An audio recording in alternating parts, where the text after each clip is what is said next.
दुनिया के इक्तिसादी मफादात जुड़े हुए हैं। इंडिया दुनिया की सबसे बड़ी मंडी है, वहाँ पे लोग अपना माल बेचते हैं, वो इंटरनेशनल जो इकोनॉमी है उसमें इनका रोल है, तो लोग अपने अपने मफादात के लिए अपने स्टांसेस बनाते हैं। भारत मेड इन इंडिया के 5G टेक एक्सपोर्ट करने वाला है यूएस को। आज से तकरीबन एक महीना पहले यूएस ने ये ख्वाहिश जाहिर की कि वो चाहते हैं मेड इन इंडिया के 4G 5G टेक। अगर यही एक चीज अगर हो गया तो उनके लिए बड़ा फायदामंद होगा। ठीक है, हमें पैसे मिल गए हैं, लेकिन जब आज ये डेफिनेशन सामने आई स्टैंड बाय अरेंजमेंट मुआहदे की, तो इसकी डेफिनेशन पढ़ के ये पता चला कि ये तो एक सिर्फ वक्ती पाकिस्तान को रिलीफ मिलने जा रहा है। तीसरी बात यह है कि आपके किसी दोस्त और ने पैसे नहीं दिए आपको, जस्ट रियलिटी चेक कर लीजिए। सऊदीया के पैसे भी नहीं आए, यूएई के पैसे भी नहीं आए, मल्टीलैटरल्स के पैसे भी नहीं आए, आईएमएफ को तो आपने किया ही डिले। की जो खबर बहुत ज्यादा चर्चा का विषय बनी हुई है, यूएन की एक रिपोर्ट जिसमें भारत का नाम 2010 के बाद ऐसा पहली बार हुआ है कि भारत का नाम उसमें रिपोर्ट में नहीं है। कश्मीर इशू ने हमारी पॉलिटिक्स को, हमारी इकोनॉमी को, हमारे रीजन को डिराइव किया और नतीजा ये निकला कि हम पाकिस्तान में भी गुर्बत है।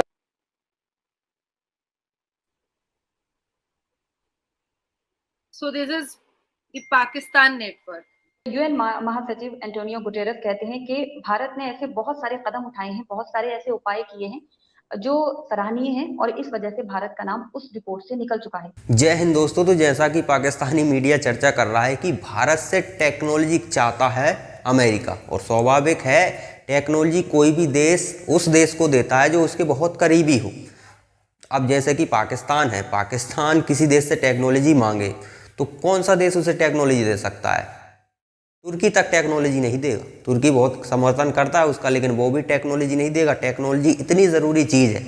एक समय था जब रूस पर हम हथियारों के मामले में निर्भर हुआ करते थे, लेकिन कभी टेक्नोलॉजी रूस शेयर नहीं करता था हमारे साथ।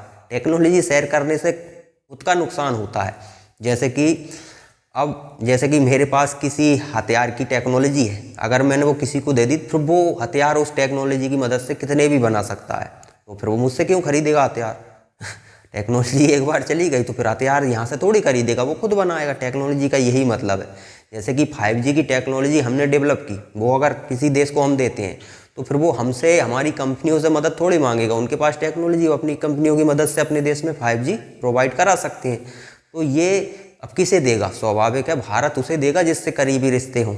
जैसे कि रूस ने तक हमें पहले टेक्नोलॉजी नहीं दी थी, सिर्फ हथियार बेचता था, उनकी कभी टेक्नोलॉजी नहीं दी थी। लेकिन जब भारत खड़ा हुआ अपने बलबूते पर, आज दुनिया की 5वीं सबसे बड़ी अर्थव्यवस्था हम बने हैं, तीसरी की बढ़ने की ओर बहुत तेज़ी से अग्रसर हैं।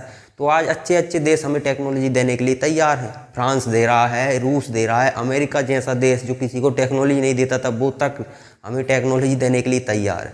तो ये हमारे लिए बढ़िया बात है। और आज हम उस कंडीशन में हैं कि अमेरिका को टेक्नोलॉजी देने की कंडीशन में होना, ये भी बहुत बड़ी बात है। तो चलिए पाकिस्तान का मीडिया आगे और क्या कहता है वो देखते हैं। मेड इन इंडिया के 5G टेक एक्सपोर्ट करने वाला है यूएस को। आज से तकरीबन एक महीना पहले यूएस ने ये ख्वाहिश जाहिर की कि वो चाहते हैं मेड इन इंडिया के 4G 5G टेक। क्या कहेंगे मैम इसके बारे में? और दूसरी खबर ये है कि मालदीवियन गवर्नमेंट ने जो है वो ये बोला है कि हमारे लिए इंडिया फर्स्ट पॉलिसी बहुत मैटर करती है। 5G नेटवर्क, पहले हम 2G में थे, फिर हम 3G में आए, फिर हम 4G में आए, अभी हम 5G में आ चुके हैं। 5G network is actually a next level network. देखिए, किसी देश को तरक्की करने के लिए वहाँ की नेटवर्किंग को एक्स फैक्टर में होना बहुत जरूरी है। वहां पर नेटवर्क जो है वो बहुत नॉर्मल होना बहुत जरूरी है। वैसे आपके पाकिस्तान का नेटवर्क हमेशा प्रॉब्लम में रहता है और इलेक्ट्रिसिटी भी हमेशा प्रॉब्लम में रहती है। जब देखो ग्लिच और ब्लर का मसला लगा ही रहता है।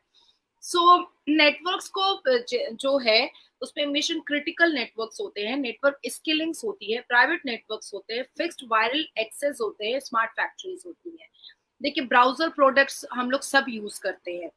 तो अभी जैसे हम लोग ज्यादा नहीं, आप एक महीना पीछे चले जाइएगा तो बहुत सारे देशों ने कहा कि अरे ये phone to phone payment, UPI payment, Google payment में इंडिया सबसे आगे निकल गया। हम लोग जब पे करते हैं, इंडिया जब एक ट्रांजैक्शन दूसरे देश में या दूसरे स्टेट में करता है तो हमारा कोई पैसा नहीं खर्च होता है, हमारा कोई पैसा लगता नहीं है।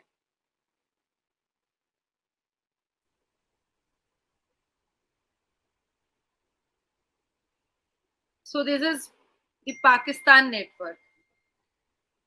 ठीक है, तो हालिया में हम लोग UPI payment, Google to Google payment को और फोन टू फोन पेमेंट पे भी हम बहुत रिनाउंड हुए थे और बहुत सारी तारीफ हमने बटोरी थी कि पता नहीं कहाँ से हम ये एप्स लेकर आए हैं कि कोई एक्सपेंसेस नहीं होते और हमारा अगर हम 50 रुपया भेजते हैं तो 50 का 50 उधर मिल जाता है। इवन मैं इन चीजों को अपने जितने भी स्टाफ्स हैं उनके लिए मैं बहुत इस्तेमाल करती हूँ क्योंकि बहुत स्मूथ होता है, बहुत कंफर्टेबल होता है। अब 5G पे आते हैं। टेलीकम्युनिकेशन में 5G is the fifth generation technology, standard for broadband cellular network. अच्छा, फोन के लिए 2019 में हमने वर्ल्ड वाइड इसको देखा था। प्लान जो था वो 4G का था, फिर इसको इनहांस किया गया, इसको और बेटर किया गया, इसको और इम्प्रूव किया गया और तब फिर ये 5G पर आया। अब देखो आप कि हम अभी तारीफ सिर्फ अगर हिंदुस्तान की मीडिया कर रही होती तो पाकिस्तान तुरंत कहता, देखा गोदी मीडिया ने पूरी तारीफ कर डाली। पर थैंक गॉड ये यूएसए कह रहा है कि भैया आप मुझे अपना 5G का नेटवर्क दो, तो वहां के मीडिया दिखा रहे हैं, तब हमारी मीडिया दिखा रही है। अदरवाइज ये हमने सिर्फ बोला होता और बहुत देश विदेश के न्यूज़पेपर्स में और बड़े बड़े न्यूज़पेपर्स में और बड़े बड़े चैनल्स पे नहीं आया होता तो फिर ये कह देते कि देखो देखो ये तो गोदी मीडिया दिखा रहा है, पाकिस्तान तो सबसे पहले हवा उड़ा देता। तो थैंक गॉड कि बहुत बड़ी बात है हमारे हिंदुस्तान के लिए, बहुत बड़ा अचीवमेंट है हमारे हिंदुस्तान के लिए। हमारे लिए एक्चुअली में निम्रा बहुत प्राउड वाली बात है कि मेड इन इंडिया जो चीजें हिंदुस्तान में बनी है उन चीजों को अब यूएसए मांग रहा है और भी जो कंट्रीज हैं उनको हमारी जरूरत पड़ रही है। ये हमारे लिए बहुत प्राउड वाली बात है। और देखिए जिन जिन देशों से हमारे रिलेशंस, हमारे प्रधानमंत्री के रिलेशंस अच्छे हैं, डेफिनेटली वहां पर हमारे एक्सपोर्ट इंपोर्ट के काम होंगे, वहां पर से हमारा बिजनेस स्टार्ट होगा, तो डेफिनेटली हमारे जितने भी रिलेशंस हैं वो अच्छे होंगे। तो दोस्तों किसी भी देश के लिए बड़ी बात होती है कि उसके पास टेक्नोलॉजी है और जिसे बड़े बड़े देश चाहते हैं। अब स्वाभाविक है अमेरिका कोई टेक्नोलॉजी मांग रहा तो छोटी मोटी टेक्नोलॉजी तो मांगेगा नहीं, कुछ ऐसा होगा उस टेक्नोलॉजी में जो वो बनाने में या तो उनको बहुत समय लगने वाला है या फिर अभी तक वो डेवलप नहीं कर पाए। वही टेक्नोलॉजी स्वाभाविक है बोलेंगे। और अमेरिका जैसी महाशक्ति क्या नहीं है उनके पास, फंड की कमी नहीं है, पैसा तो बहुत है उनके पास, फंड की तो कमी नहीं है। उनके पास नासा जैसी संस्था है और जो हमेशा से ही नंबर 1 पर रही हो, ऐसे वैज्ञानिक उनके पास हैं। तो अमेरिका के लिए किसी भी तरह की टेक्नोलॉजी डेवलप करना उतना मुश्किल काम नहीं है। लेकिन अमेरिका की खासियत यह है कि ये पैसा ज़्यादा खर्च करते हैं। जैसे कि किसी भी तरह का एग्जाम्पल ले लीजिए, हम अगर सैटेलाइट भी भेजते हैं हमारा DRDO, तो लगभग अमेरिका को वही सैटेलाइट भेजनी हो तो वो हमसे 3-4 गुना ज़्यादा पैसा खर्च करते हैं। तो ये ज़रूर उनकी खासियत है कि पैसा बहुत खर्च करते हैं वहाँ।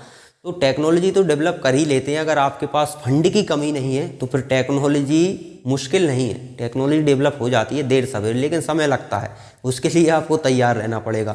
और अमेरिका समझदार देश है, अगर टेक्नोलॉजी आप किसी से ले सकते हो तो आपका समय भी बचेगा और पैसा भी बचेगा। टेक्नोलॉजी आपके हाथ आ गई तो फिर आप कुछ भी कर सकते हो।